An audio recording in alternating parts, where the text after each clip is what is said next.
For our business, it's really important that we have a specialist agency translating all of our documents. Because we're a bank, a lot of the documents that we have translated are actual legal documents. So although we have people internally that speak various different languages, we believe that it's absolutely essential that we outsource this work to an agency who is actually there to provide that type of service. I think there's more opportunity for the people in business and in commerce generally to value the work of professional translators and interpreters. And I think it's for the profession itself to explain the full value that a professional translator or interpreter provides. You will always have people who can claim they can do translation and interpreting because they have a sister or a brother who is bilingual. But the full process, the full issues involved in professional translation are worth paying for. And you need to take account that if you want a poor result, it'll cost you nothing or little money. But if your translation is worth doing, if your interpreting is worth doing, you'll pay to make sure that you get the best. And ITI would say that if something is worth doing, it's worth doing well. International trade's public sector bodies and the global economy depend heavily on the support of professional translators and interpreters. Businesses across industry recognise the importance and the crucial role professional translators and interpreters can play in supporting elements of their business process. Professional translation services are aware of the time and cost constraints of business, especially in this current economic climate, and ensure they have procedures and mechanisms in place to meet the demands and requirements of their clients. I think when you're choosing a new supplier, price is quite sensitive, but not the most sensitive thing. To be honest with you, most organisations are very competitive, and when you look at price just as a one-dimensional selection process, they're all much of a muchness. For us, probably it was the least sensitive issue. The communication, the fact that it flowed, the timeliness of the translation, that was far more important to us than any price sensitivity. One of the big areas of translation is confidentiality. Now, even though that may not be appreciated by a client, it is actually appreciated by the industry.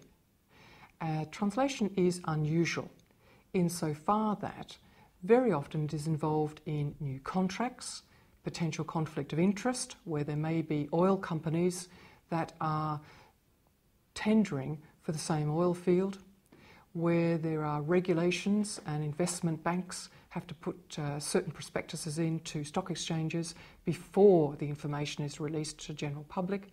There could be annual reports, annual figures, litigation, breach of contract, all sorts of things that are translated.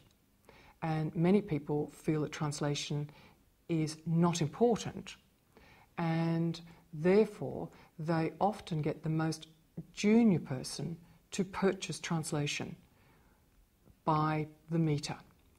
Very seldom is confidentiality taken into account, although I have to say over the last few years that has improved. But even so, I'm still constantly amazed at the truly confidential information that comes across our desks, where the client has not discussed with us at all what processes have we got in place for the transference of files or the disclosure of information. Standards are very important in any sector or profession, and there's a requirement for making sure that everyone who works in the profession and in the industry works to the highest standards. That's so that the clients, the people who use the output from the work of interpreters, translators, get the best value for money they can. And any profession has to evolve and adapt to changing levels of technology or changing business processes. Standards are laid down by either law or self-regulation.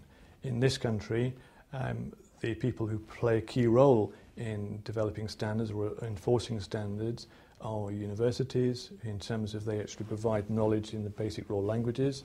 Professional bodies like ITI, who define codes of conduct, guidelines for issues like confidentiality, accuracy, making sure that they take the effort to understand clients' requirements, delivering on time, reliability.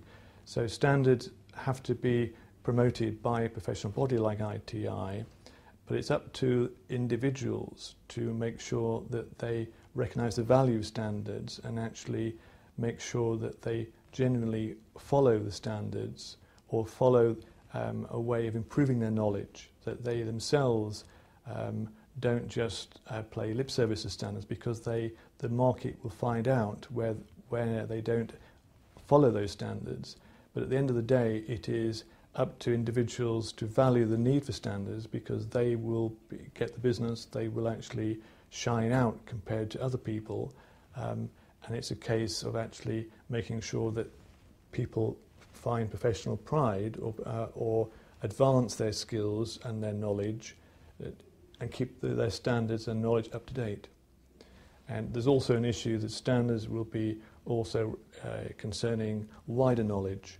So it's not just how well you know a language, but how you can use technology, or how you can actually relate to the sector or the profession or the particular situation where your clients are going to be finding themselves. So if you specialise, for example, in patents, you have to keep up to date with the technical knowledge in that sphere, as well as maintaining and advancing your linguistic skill.